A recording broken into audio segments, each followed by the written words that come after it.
ഇന്ത്യയിലെ ദേശീയ പാതകളിലൂടെ യാത്ര ചെയ്യുന്ന ഒരാൾക്ക് ഏറ്റവും വിരസമായ അനുഭവം എന്താണെന്ന് ചോദിച്ചാൽ ടോൾ പ്ലാസകളിലെ നീണ്ട ക്യൂ എന്നായിരിക്കും ഉത്തരം. ഫാസ്ടാഗ് വന്നതോടെ ഇതിന് വലിയൊരു പരിധിവരെ ആശ്വാസമായെങ്കിലും തിരക്കുള്ള സമയങ്ങളിൽ ഇന്നും ടോൾ ബൂത്തുകളിൽ വലിയ ഗതാഗത കുരുക്ക് കാരണമാകുന്നുണ്ട്.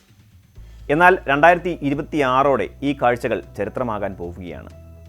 കേന്ദ്ര റോഡ് ഗതാഗത ഹൈവേ മന്ത്രി നിതിൻ ഗഡ്കരി പ്രഖ്യാപിച്ച സാറ്റലൈറ്റ് അധിഷ്ഠിത ടോൾ സംവിധാനം അഥവാ global navigation satellite system Indian റോഡുകളിൽ വിപ്ലവകരമായ മാറ്റങ്ങൾക്കാണ് തുടക്കമിടുന്നത്. എന്താണ് ഈ പുതിയ സാങ്കേതിക വിദ്യയെന്നും എങ്ങനെയാണ് ഇത് പ്രവർത്തിക്കുന്നതെന്നും നമ്മുടെ പോക്കറ്റിനെയും യാത്രാരീതിയെയും ഇത് എങ്ങനെ ബാധിക്കുമെന്നും നമുക്ക് വിശദമായെന്ന് പരിശോധിക്കാം. നിലവിലെ ഫാസ്ടാഗ് സംവിധാനം റേഡിയോ ഫ്രീക്വൻസി ഐഡൻറ്റിഫിക്കേഷൻ സാങ്കേതിക വിദ്യയാണ് ഉപയോഗിക്കുന്നത്. ഇതിന് വാഹനം ടോൾ പ്ലാസയിലെ സ്കാനിന് മുന്നിൽ നിശ്ചിത വേഗതയിൽ എത്തേണ്ടതുണ്ട്.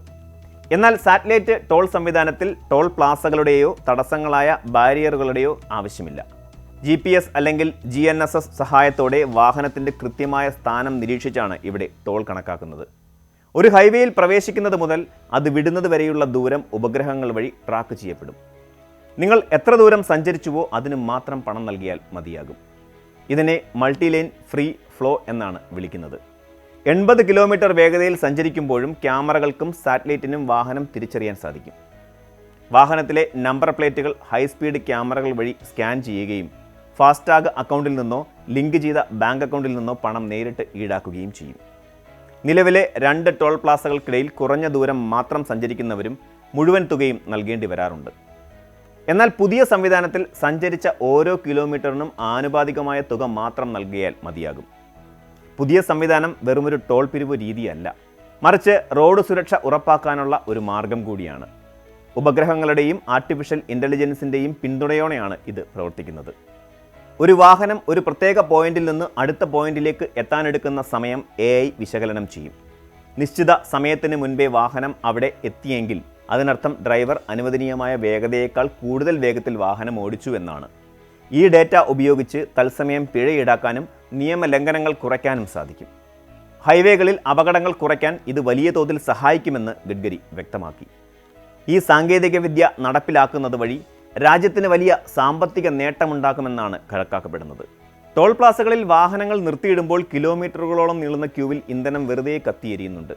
പുതിയ സംവിധാനം വഴി പ്രതിവർഷം 1500 കോടി രൂപയുടെ ഇന്ധന ലാഭമാണ് പ്രതീക്ഷിക്കുന്നത്. കൂടാതെ നിലവിലെ ടോൾ പിരിവിൽ ചില ചോർച്ചകൾ സംഭവിക്കാറുണ്ട്.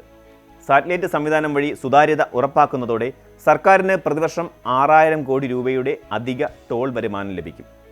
ചരക്ക് നീക്കം വേഗത്തിലാക്കുന്നതോടെ ലോജിസ്റ്റിക്സ് ചെലവ് ഇനിയും കുറയും.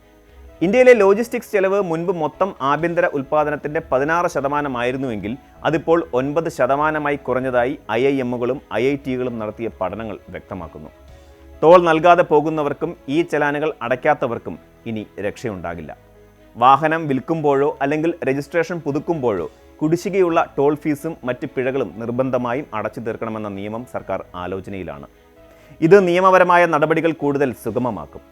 കൂടാതെ ഹൈവേ വികസനങ്ങൾ ഗ്രീൻഫീൽഡ് ഹൈവേകൾക്ക് മുൻഗണന നൽകാനാണ് തീരുമാനം. നിലവിലുള്ള റോഡുകൾ വികസിപ്പിക്കുന്നതിന് പകരം പുതിയ സ്ഥലങ്ങളിലൂടെ നിർമ്മിക്കുന്ന ഹൈവേകൾ ദൂരവും യാത്രാ സമയവും വലിയ രീതിയിൽ കുറയ്ക്കാൻ സഹായിക്കുന്നു.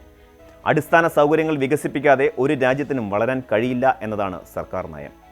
റോഡുകൾ, ജലം, വൈദ്യുതി, ഗതാഗതം എന്നിവ കൃത്യമായി ഉണ്ടെങ്കിൽ മാത്രമേ വ്യവസായങ്ങൾ വരികയുള്ളൂ.